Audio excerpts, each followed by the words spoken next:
Sumur minyak ilegal di Gampong Alu Canang, Kecamatan Birem Bayeun, Kabupaten Aceh Timur, terbakar hebat pada Kamis, tanggal 30 Mei tahun 2024. Peristiwa itu diperkirakan terjadi sekitar pukul 18.30 waktu Indonesia Barat.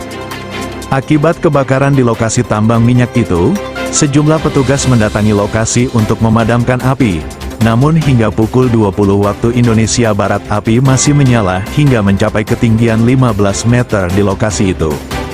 Camat Birem Bayeun Iskandar membenarkan adanya peristiwa itu. Menurutnya, sejumlah petugas masih berusaha untuk memadamkan api. Saat ini, tim dari pemadam kebakaran masih berupaya untuk memadamkan api, kata Iskandar kepada wartawan.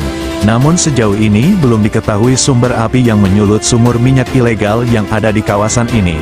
Begitupun, Rilisnet belum mendapatkan keterangan resmi dari pihak berwenang setempat tentang penyebab terjadinya peristiwa kebakaran itu.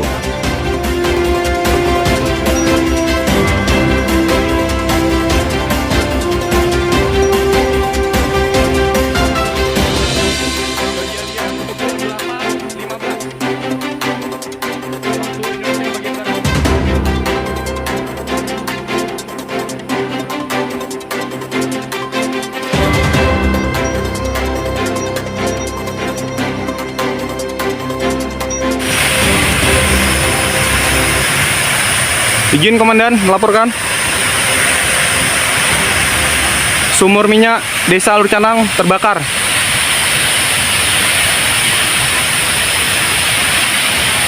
Luas wilayah yang terbakar